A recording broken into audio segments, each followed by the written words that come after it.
Welcome to Salon Conversation. My name is Lisa Conway and I'll be your host. For many people, the salon is a space where you take time out for you. You chat with your stylist or your therapist about anything and everything, but most importantly, you leave feeling refreshed and beautiful.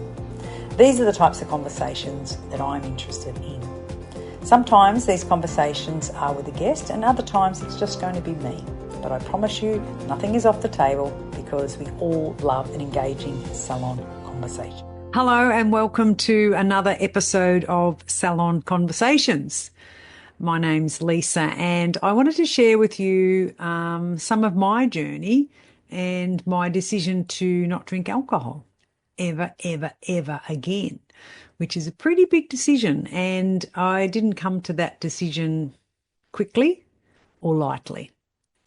So I think probably let's go back to why someone would want to not drink alcohol. I think, and I have lots of really lovely conversations with people who reach out to me like sideways. And by sideways, I mean they kind of pull you to the side, or they might send you a message, or they just kind of ask you about why did I stop and stuff like that. And I believe that it's probably easier to talk about politics or sex than it is to talk about a decision to not drink alcohol. And there's almost like a coming out. And I think the reason why it's so uncomfortable for people who have been drinkers to not drink is because it can send a message to other people that we think that we have the answer and that perhaps there's some shame around it too, that you had to make a decision to not drink because your life had become unmanageable or you just feel like you're better off without drinking. And without you even knowing it, it sends a message to the other person who continues to drink that you think that they probably shouldn't drink. And that's not true. It's really not true. I don't care what you do. I care that you do what you want to do, right? Now, some people can drink their whole life and it's not really a problem for them. But for other people, and it's not about the quantity, when they drink alcohol, it almost, they change, it triggers a switch in them to become perhaps, nasty. For some people, they can become an arsehole. Some people will go out and they plan to have one drink and they don't. They have 14 and then they can't find their way home. Other people say nasty things to people. Some people drink and do things that they wouldn't do if they were sober. And for a lot of people who drink, in the early days of drinking gave them a confidence. And that works for a while, and then it doesn't for someone who has a problem with drinking. So for me, my problems weren't around those kind of things. My problems were around it would trick my mental health. Like I could set my clock and go away for a function, a hair and beauty trade show, and I'd be gone for 2 or 3 days, and I wouldn't drink huge amounts compared to what some people would think, but I would drink 2 or 3 nights in a row, go without sleep, not sleep well because of the drinking and probably because of the late night. And then you had to get up and present on stage and do all those things. And I would come home from those functions and I was like, it would take me a week to 10 days to recover. And I used to think, well, it's not worth it, because I would come away from that. And now I know it wasn't just the drinking, it was the other things too. It was things like you would spend 2 or 3 days in a trade show. You would get inside the big pavilion before the sun got up and get out when the sun went down. And then you would drink and then you would eat food that you would normally not eat. You would spend a lot of time giving and being in company of others and answering questions and being overstimulated. And then all of those things go away and you're kind of left on your own. And there was almost like a come down. And that was the beginning of me realizing that there's a bit of a pattern here. There's a bit of a loop. So there was those kind of loops when you'd, be around friends and holidays and things like that, when I used to drink a lot more than I would normally drink. And then that was always problematic. You'd come home from those events and feel like, like a real letdown. And that was, I used to think, well, it's not worth it. You had this lovely holiday and you had heaps of fun and that, and you come home and you're depressed and you got to sort of pull yourself out of a hole. So that was the beginning probably of me realizing that I don't think this is good for me, this alcohol. The other thing was it was kind of the weekly loop. Like I'd love to have a glass of wine at the end of the week. It was almost like a full stop on a Friday. So you'd think, oh, it's 5 o'clock. Who do you want to ring and see if they want to come around? Or you'd meet someone somewhere and you'd have a few drinks and then giggle and laugh and come home too late than you wanted to, or just let your hair down. And that was all fine. But then what I would do is then the next day, Saturday, when I was going to go to a dance class or the gym or yoga, I couldn't be stuffed. It used to just trip a switch in me to say, I can't be bothered. And part of it, I think, was the sleep, but I think the sugar didn't help me. Definitely the alcohol. It used to just flick a switch in my head, and it wasn't worth it. And then you'd feel like shit. And then you didn't do the things you didn't want to do. And because you didn't do the things that would keep me mentally well, like exercise and get out in the fresh air, then you think, I feel like a pizza. So you'd have a pizza and then you'd eat gluten and things that made me feel even worse. And so there would go a day or two and then I'd really hate on myself and I'd really loathe that I was so piss weak that I couldn't stick to my own plan. I used to, the talk inside my head was really bad. And I never used to tell it to anyone because I just was ashamed. I knew I shouldn't do that, but I just did. And then what I'd do is I'd go, right, that's it, no more. And I would pick myself up and go, Lise, don't think like that of yourself. It's not good. And then I'd do Monday, go to the gym, Tuesday, yoga, Wednesday, eat well, Thursday, Friday, and do it all again. And I would do things like, because I was always wanting to clean up my mental health, and I know that food's a big part of that, and I couldn't do it if I drank. I simply couldn't do it. The minute I had that glass of wine, I go, fuck, what have you got to eat now? And I'd go looking in the cupboards and I would eat cooking chocolate and nuts, coconut, raisins, and all the things that were still healthy, but I'd just sit there on the couch and binge eat the whole lot. Go to bed, full of sugar, feel like shit, couldn't sleep, didn't get up to go to yoga, then feel bad on myself. And guess what? I'd do it all again. And you think, seriously, for a really smart woman, what are you doing? And Simon knew I was doing it, but I would still hide it from him. Like I would hide the amount of chocolate I ate or the amount of ice cream I ate. Or it was like I was trying to hold my life together or try and be something that I wasn't from the outside. And then because I couldn't, it was like, hold my breath, and the wine, the glass of wine would just in my head go, oh, what are you doing? Lighten up, please. God, you're so controlling. And I'd say, yeah.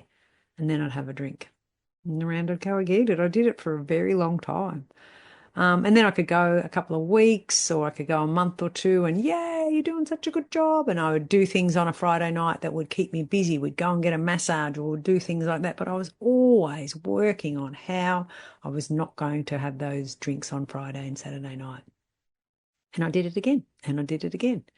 And I think it wasn't until, well, I didn't really start drinking probably until COVID, like a lot of people did. I used to drink a little bit socially, like when I had the salon and you used to, socialize and go out and people would, make new friends and go out. And I used to drink a bit then, but it was never a problem. It never tripped a mental health switch in me when I was younger, as it did during menopause. So the other thing that it would do is just that little bit of wine, 2-3 glasses of wine, it would cause me to have hot flushes. That night I would wake up sweating and, which I didn't have. So the big sugar, not just from the wine, but from the block of cooking chocolate I ate, or was it always cooking chocolate? Sometimes I'd go and get a cornetto and what else did I? Oh, Snickers, love a Snickers, a donut, off I'd go to the 7-Eleven and then I'd just wreck everything I did all week. When I think about it now, it's pretty freaking dumb. But it's like you're holding back with sandbanks of the behaviour you want to do, but you can't forever. So you just go rogue, or feral. And when I was in Melbourne, I used to cross the road. I live on near Flemington Road, which is it's near Flemington, of course, and Parkville. And I've got 8 lanes of highway to cross, which you can do on foot, to a 7-Eleven. And then there's about 2 houses. So there's a 7-Eleven, 8 roads, 4 one way and 4 the other, 2 houses and me. So I would drink the glass of wine and then cross the road. How I didn't get run over, I don't know, and come back with um, lollies and shit after I'd had the wine. If I didn't have the wine, I didn't do those things. It was like the wine would, I used to laugh and say it was like the wine would undo the gate on the farm in my head and let all the animals out. So we got the pigs in with the chickens, and we got the chickens in with the ducks, and we got the ducks in with the goats and the 2 spare donkeys and the sheep, and everybody's not where they're meant to be. And it was like I just didn't give a shit. And Simon used to like me to drink. He goes, "You're more fun when you've had a few," because I'm such an uptight kind of person. Well, I don't think I am now, but I was very uptight, trying to be better at this and trying to be better than that, and making rules and standards that were so high nobody could do them, and trying to be disciplined. And so that was the problem. So during COVID, when one of my twin boys ended up in the mental hospital, and anyone who's followed me on socials will remember when that happened, and he spent about 6 weeks in the Royal Melbourne. Now, anyone who knows anything about hospitals know they don't keep you in hospital unless you're really damn sick, and he was really sick. He'd had, we realised then that he's on the spectrum, which we didn't know. We always knew he was a bit quirky, but he's just wired different, and he's the most insightful, kind boy. He's really lovely, but he just has problems seeing social cues and things like and you probably, if you're a hairdresser or a beauty therapist, you're really good at it, but some people aren't. And Aaron can't see what the fuss is about, and he won't act and pretend and do anything he doesn't want to do. And I think we could all learn from Aaron, to be honest. I've spent a whole life trying to please everybody else, but Aaron goes, "No, don't want to go." He doesn't go, which is pretty funny. And I've learned to accept that. But I didn't know that Aaron had serious anxiety and things because he'd always lived right beside his twin brother. And they were as thick as thieves. And so looking back now, I can see that the friends they had were his brothers mostly. And his friend, the friends and the activities and things that we do were mostly fueled by his brother. So Aaron was happy to not go, but if it was already there and set up, he would go. And because the boys got on really well, they were just, like I said, they were thick as thieves. And I always knew he was a bit quirky, but who isn't? I am, And it's one of the loveliest gifts, I think, that as a mum, that you can learn so much from your children, and particularly your adult children. And, I had huge guilt over the fact that I think I could have been a much better parent to Aaron if I'd understood the things, and I could have helped him more. But I couldn't, and because I didn't know any different. I was too busy pleasing people and wanting him to fit into society like everybody should, get married, buy a house, get a dog and all that stuff. Aaron's not interested in those things. He has a house, but he's just not interested in those things. But even people still today ask me, "Oh, has Aaron got a girlfriend?" And I go, "No." And they go, "Oh, okay." Like it's like, oh, he hasn't sort of, ticked a box. And I think, well, that's just society's box. Aaron is really happy on his own, and he really is. He's a really clever kid. And so when he got sick, it was really hard because I just thought, how did I miss this? How did I, as a mum, how did I not know? I felt huge guilt that I should have helped him more when he was a little boy, because it wouldn't have percolated to this situation, which is silly because it would have, and life plays out how it plays out. But that was the beginning of me drinking, because I couldn't switch off my brain from stop worrying about him and beating myself up about what sort of a mother am I that doesn't know that his child has autistic qualities. And Aaron says, well, he's not on any spectrum. He says that's mum's opinion. I don't see it as a bad thing. Like, I've got ADHD and also did not know, because nobody bothered to diagnose me or see that I had those things. So I, like Aaron, masked the things that I thought you can't show or do to people. So the reason for my drinking was a mental problem because I had things that I hadn't resolved or didn't understand or hadn't worked on, and all of those things. And that's the reason why I drank, because when I drank, my mind switched off and I stopped trying to do things and be someone that I couldn't do. Like I just couldn't be. I can't be an organised, disciplined person because I've got ADHD off the fucking chart, and it's never going to be like that. And so the unpacking of the way I am and accepting of myself is exactly what I've done and accepted my son, and he's different. The same as so is his brother and so is his sister. And it's just this, let people be, accept people that are different and accept myself that I was different. So when I was thinking about how do I get rid of this trauma in my head and this self-dialogue that goes around all the time. And I just thought, I don't know what to do. So at the last straw, I decided that drinking alcohol wasn't helping. I had enough evidence to know that it wasn't helping me. And once we got through COVID and things got back to better, and Aaron got well and stuff like that, and sort of the family really fell apart. And it was a really hard time for our family. But my ex-husband is a lovely man, and so is my daughter, and so is my other son. And I just said, you know what? And this is what I do really well, because this is an ADHD strength, that you step in and you say, right, I need this from you, I need this from you, and you're just a fixer, right? So I fixed everything for everybody, and I said, why wouldn't Aaron get better? He's got a great psychiatrist. He's got his mum, who's a business coach. He's got his sister, who's a doctor.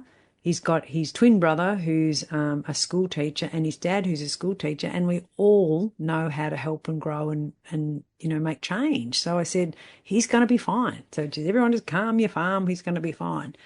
And so I didn't need to drink as much once Aaron got better, because I wasn't as traumatized, or I stopped belting myself up.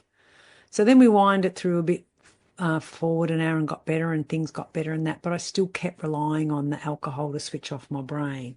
So thinking, well, what am I going to do? And the more I learnt about, because I suspected I had ADHD, and the therapist said to me, what have you been diagnosed with? And I went, pardon? And she said, I don't know if you've had a diagnosis yet. And I'm thinking, well, what would you diagnose me for? No idea, when really I'm a textbook troublemaking ADHD. And she said, well, I think you could. And anyway, we made an appointment, and I waited about 9 months, which I nearly took my life. I was in such a bad state. But I decided to stop drinking, because I thought, well, that I know. And I asked Simon's help, and then I found an app. And the app was called Reframe, and it was like you could go online, and there'd be a couple of hundred people in a Zoom room, and they all spoke, and the person who took the meeting would give them praise and things like that. And it was a really good place for me to start, because I think the fact that they were mostly Americans made me feel safe, because I had a lot of shame around, well, how can you be a business coach and a mentor and an elder in your community, but you drink? You got a drinking problem. So it was really good, and I did it online, and it was really helpful. And what you do is you start to learn that, mate, I'm not the only fish in the sea who struggles with their mental health and feeling high and feeling low, and the sugar's got a huge part to do with it.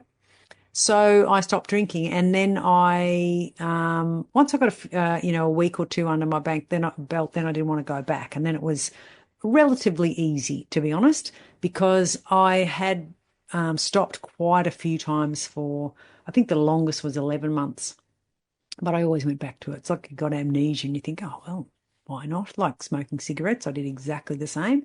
And I smoked from, I don't know, it was probably 13 till the age of about 25. And I reckon I started to give up at about 19 and kept going back. And so I have a really addictive personality. So I've never done cocaine. I tried it once with a girlfriend, didn't think it was shit. But I think I also didn't want to know about it too. I've smoked the odd joint. I've taken the odd jelly baby infused with marijuana, but very, very little, like nothing, because I'm so scared because I knew how hard it was to get off cigarettes and I knew how hard it was to get off alcohol. So I just think I don't tap on any of those doors. Same as gambling, not that that interests me, but I think you do have or don't have a personality that's addictive. And it's really strong if you're an ADHD person. So that was me. So once I started to not drink, there's a saying that says if you don't drink about it, you got to have to think about it. And so I just thought, if I won't drink, everything else is going to be fine. Everything, because I'm going to be able to do the thing. I'm not going to muck up my week on a Friday night. Everything's going to be fine. Well, I couldn't have been any more wrong if I tried, because you don't have this valve, right? Which, if you're my personality and you're overachiever, you need that. And so, like, I think, what do you do? And it actually made things probably a bit worse or uncomfortable at first.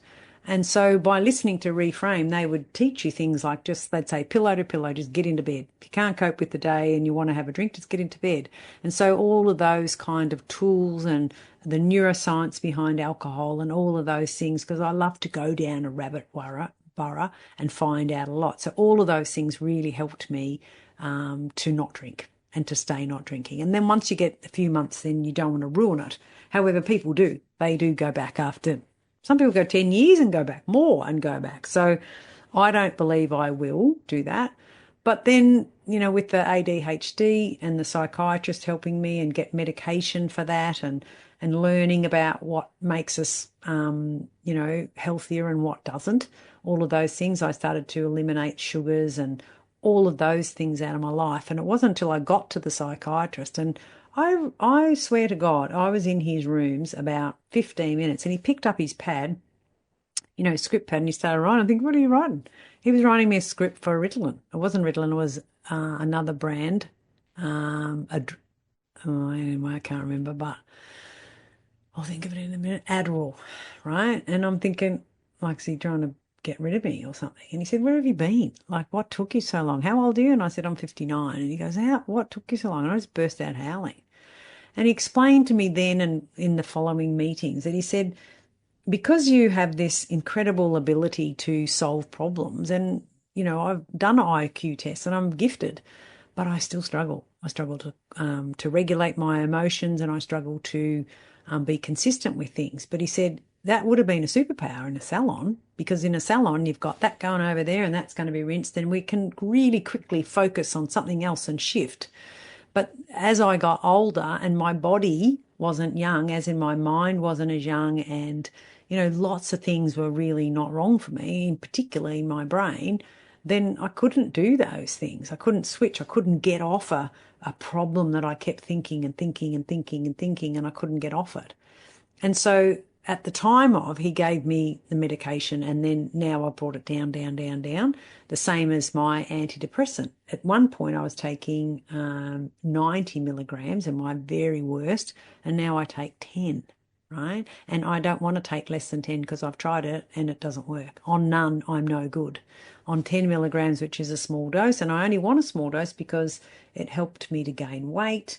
And I don't really want to be on any medication if I can, but I also think I've got to be realistic about what I can do to help me. So once I started to work out that my brain, I'm not stuck with my brain, and if I stopped having the sugar and I prioritise my sleep and I reduce my screen time and all of those things, I just got healthier and healthier.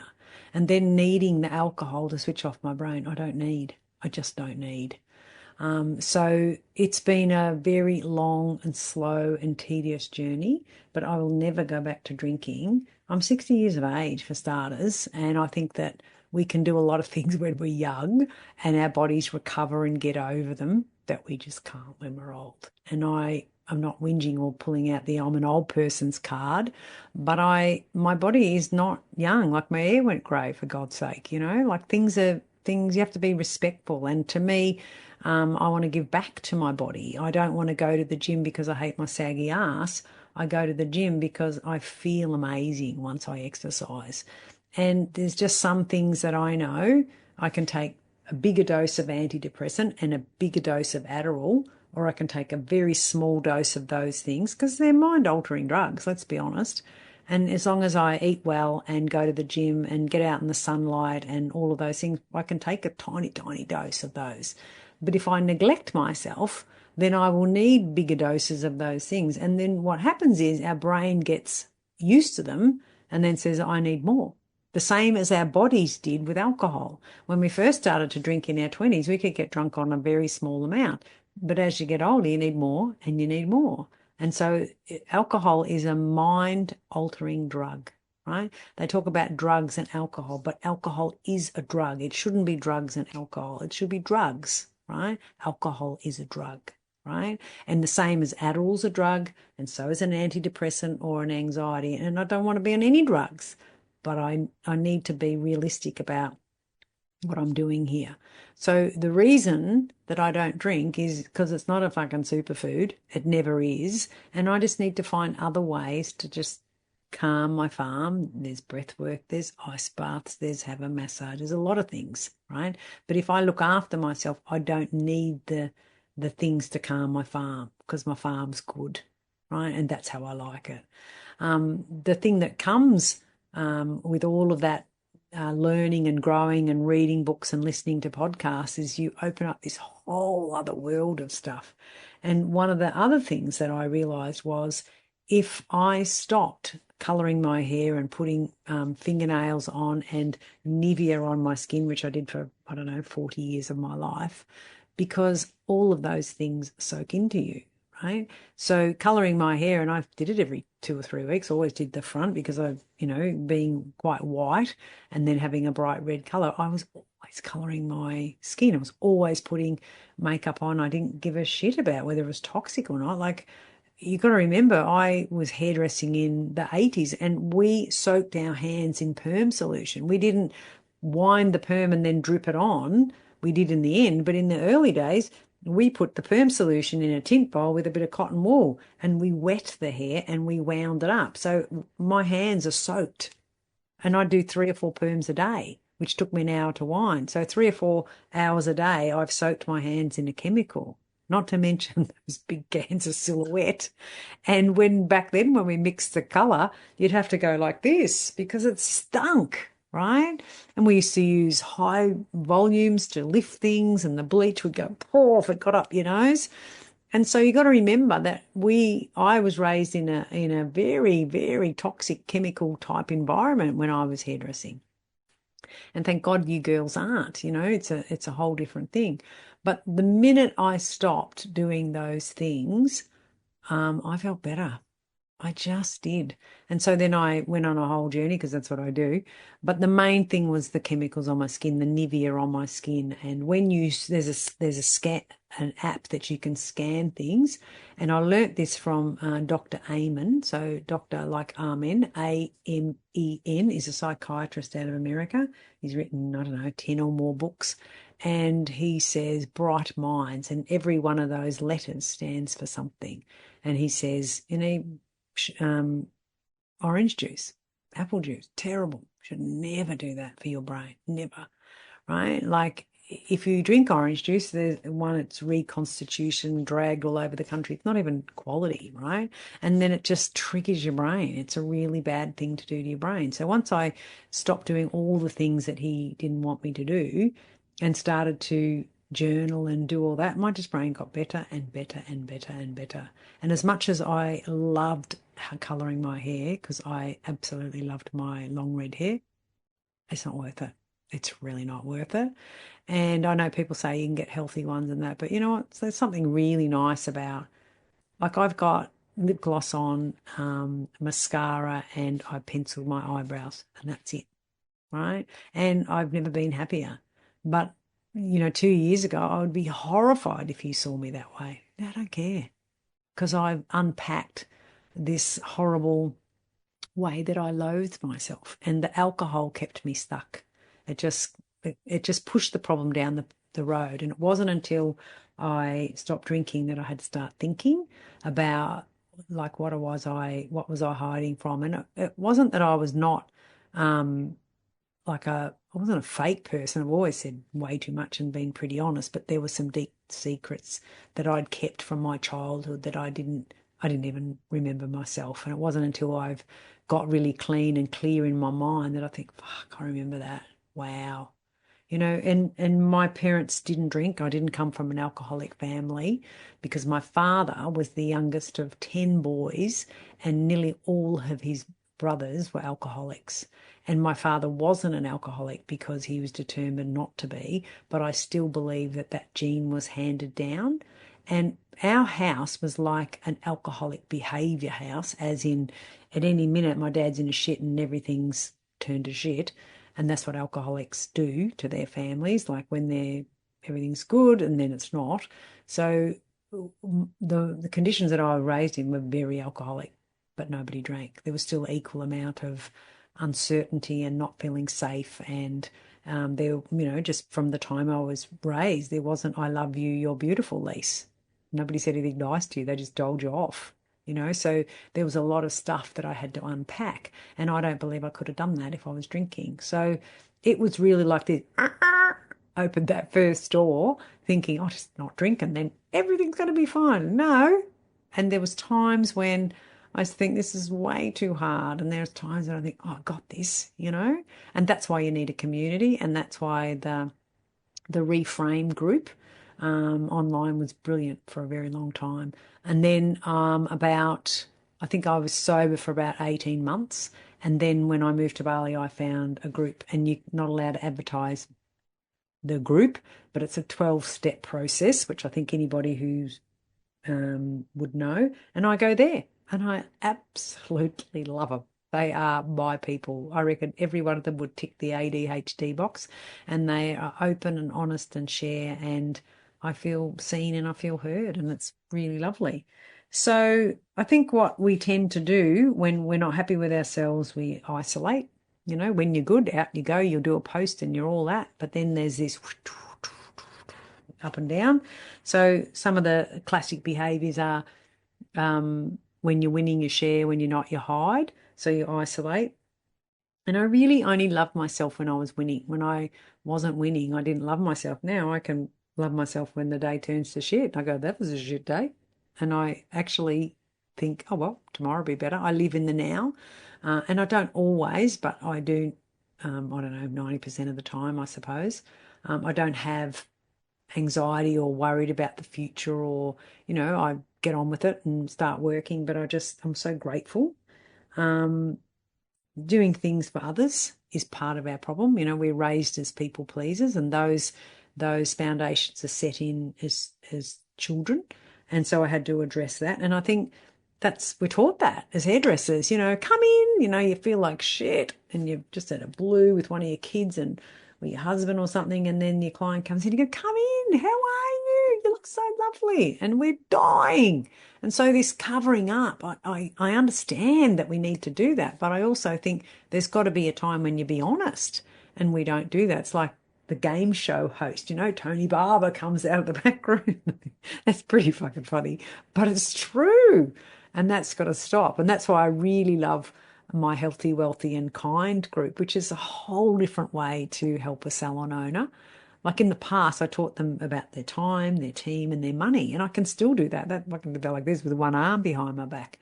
But I believe if I don't get you to understand, the behaviours that you do and why you do them, and get to the core of who you are, and just improve things a little bit by little bit, like get some sleep, get off the couch, turn the fucking television off, all of those things, then you just little bit by little bit, you feel stronger. And, you are the sum of who you hang around with. And so if you hang around with everyone who's, whinging and said you can't find team members and all that, you think, well, nothing's going to change. You really need to hang around with people that light you up, people that you're inspired by. And so the Salon Mentor group is only for people that I really like. And if I think you're a grumpy old thing, I won't let you in. This is pretty simple. And I'm not going to boss you into doing anything. It's not my business. It's yours. But there's a new way of, I think, just looking at your health, looking at where does your money come from. I believe our businesses should give us the wealth we need. And money is only part of it. Wealth is, you can go away and have a holiday, you can do whatever you want. Like, to me, that's about being rich, having a rich life, having a wealthy life. Like, money's one thing, but what's money anyway, you know? So, and being kind to yourself, be kind to your clients, and that's the foundation of everything I believe in. And I think what I really love in my coaching program is that girls miraculously start to lose weight and they start going to the gym, and their husbands go, "What did you do to her?" I go, "Just loved her to being better." Same as I did that little dog that I found. I just made sure his food was good and made sure was safe and loved and all that. And once you do that, you just thrive. But you have to look at yourself. You can't keep doing the behaviors that are holding you back and expect to change. That's just dumb, right? But no one's going to boss you into doing things. You're an adult. You had children, for God's sake, or you've got a salon. So, it's time to level up.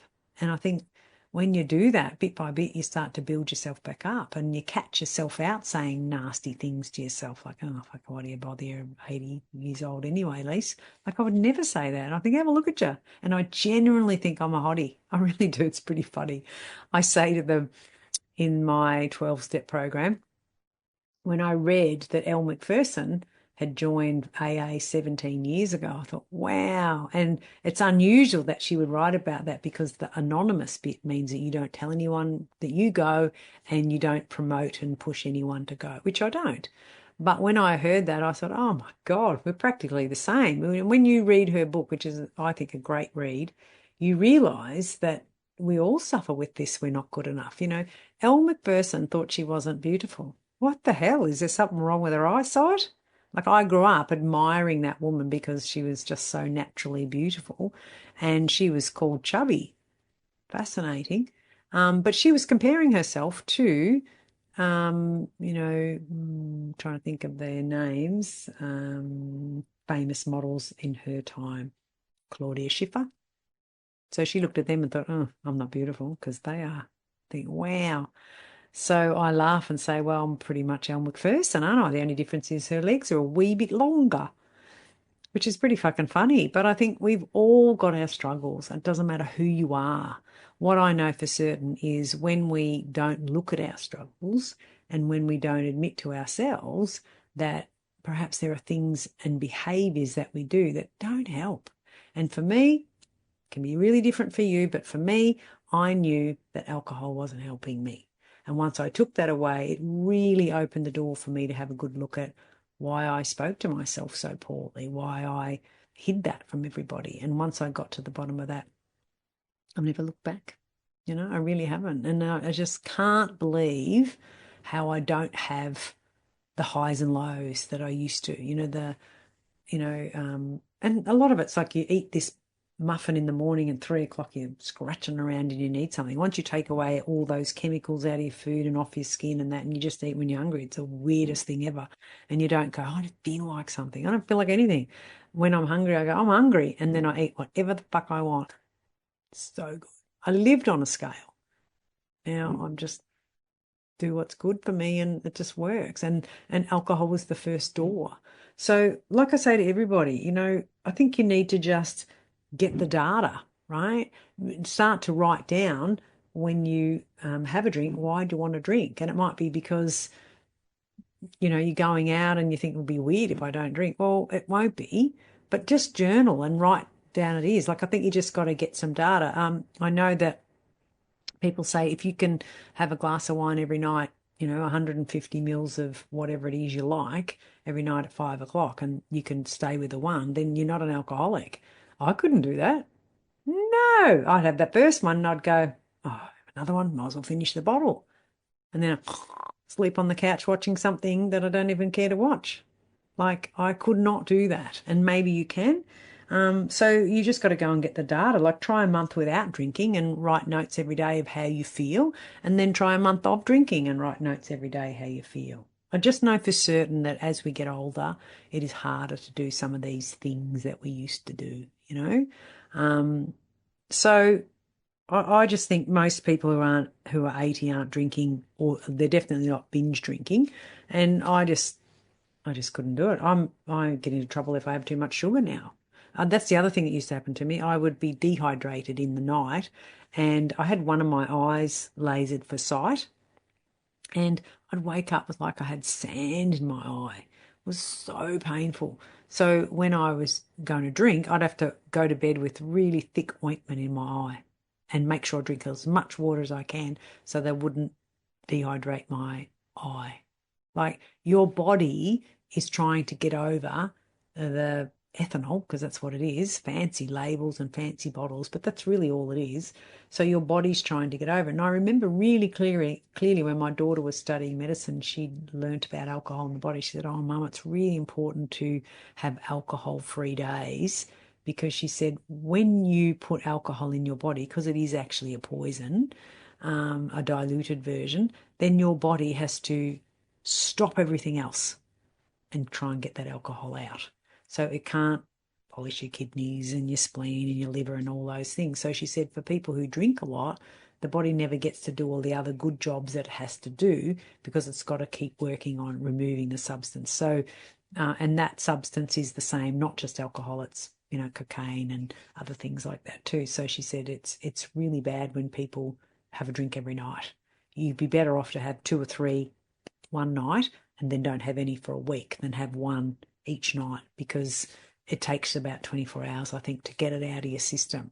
So when you don't drink, like you feel a bit better, and then a week later you feel a bit better, and a month later you feel a lot better, and 2 months later you feel a heap better.